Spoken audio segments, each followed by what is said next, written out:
So here I am again, right? Friday. I know it's supposed to be Friday morning, so I apologize for that. The afternoon, but I'm going to get right into it again because I know, again, people can listen to this at a later time. So again, this is my journey through fear, anxiety, and panic attacks, and I think this is the 5th or 6th video that I've done, and they're all on my wall. So if you're dealing with this or you know somebody that's dealing with it, please show them, the videos. You can share any of the videos because this is a huge, huge issue.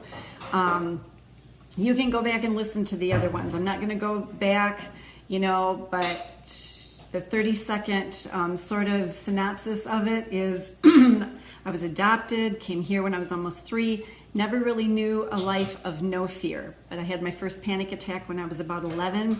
Didn't tell my parents about it until I was about 16. Was told it was just a normal thing that teenagers go through. Well, that proved not to be the case. And I struggled with this for about 25 years. With fear, anxiety, panic attacks, depression, that goes with it. But the amazing thing is that I've now been free for probably 20 almost now. So today, what I want to talk to you about is not becoming the diagnosis, right? So when I first started with this, like I said, there was went to the doctor, got all the medical tests, actually had to do a mental assessment, and stuff like that too. And by that, like I said, they concluded that this is just a normal teenage thing that you're going through, okay? Fear, panic attacks, anxiety attacks, like I had never heard of that. And the doctor didn't say anything like that either. Nowadays I think they would, given the symptoms and what you'd say to them, right? Now we have a name for it. It's anxiety attacks, it's panic attacks. It's GAD, G-A-D, generalized anxiety disorder, So we now have a name for those things, and along the line, obviously I knew too, or they were telling me, this is what you have. This is what the diagnosis is, okay? But what happens at times, Kelly, hi, Kelly, and Alice, and Sharon Weber. Hi, you guys. But what happens at times is when we hear, let me backtrack a little bit. I think we live at a time too where we have a lot of stuff going on medically, a lot of things that we never heard about in the past. And when you have a diagnosis, at times, like we want to have a name for it. Like we got to have a name for everything. So the name that they gave what I had was, you are suffering with anxiety attacks, or anxiety, generalized anxiety, and panic attacks, okay? So I have anxiety, all right? So you say that, but oftentimes you become it, right? You take that diagnosis and you take the name that they have given you as to what you have, and you take ownership of it, and it becomes a part of you. And I want to share with you, this is a little nugget that I'm going to share with you today. When you take ownership of something, when you call it my, right? You say, this is my husband, okay? You're talking about your husband. You want to take ownership of that. You're proud of it. This is your husband, right? And if some woman comes along and starts talking to him, and you feel like you're losing ownership of that, no, you want to hold on tightly to the things that you take ownership of. This is my car, right? So what do? You take care of it. You're maybe proud of it. It's a nice car. You've paid for it. These are my children. This is my son. This is my daughter. This is my job. This is my place of employment. They're things that you take ownership of, and that's important, right? And you feel good and proud about it, okay? And they become kind of a part of you. Your kids become a part of you. Your husband becomes a part of you. Your work becomes a part of you. You don't want fear, anxiety, and panic attacks to become a part of you. You don't want to let that get in. It's something you're dealing with, not something that you are. It's not who you are. And oftentimes we begin to equate it to say, this is who I am. And I hear so many people that are dealing with it. I've done a few classes on it now. I've done three classes on this now. And people have such a tendency to say, my anxiety is so bad today. My panic attacks, oh my gosh, they're so bad. They come so often. My anxiety was so bad today. My fear is so bad.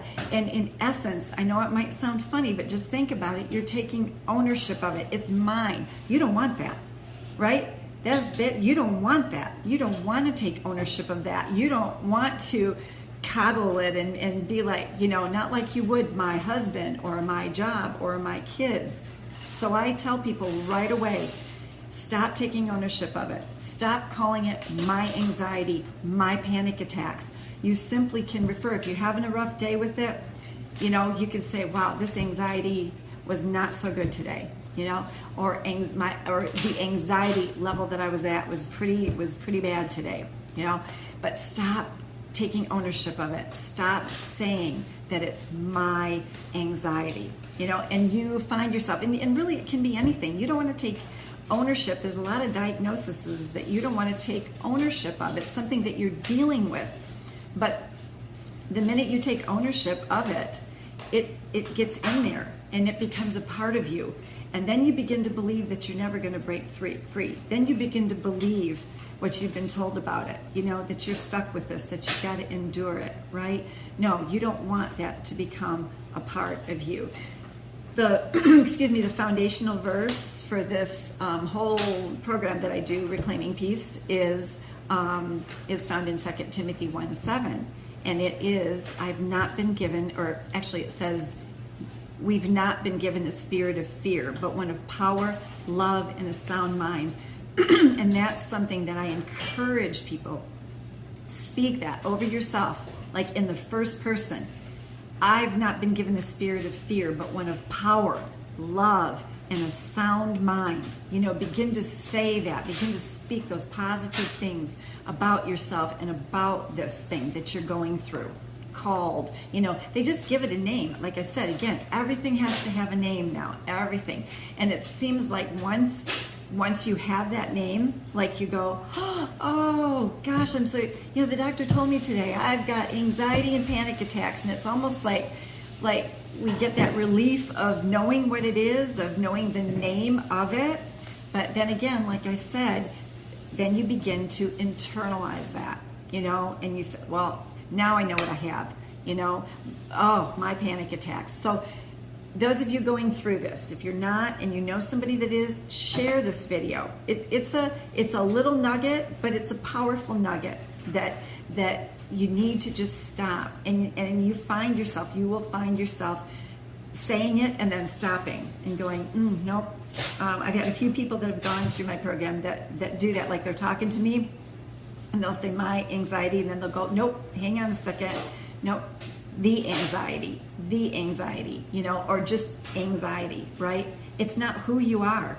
It's not who you are. And it's so easy for that to become who you think you are, instead of having it be just something you're dealing with and something that you can overcome. So that's my little nugget today. Again, share this with people. You guys share it with people that are going through this. Share it on your wall if you know somebody, who's dealing with this, because it's hell on earth.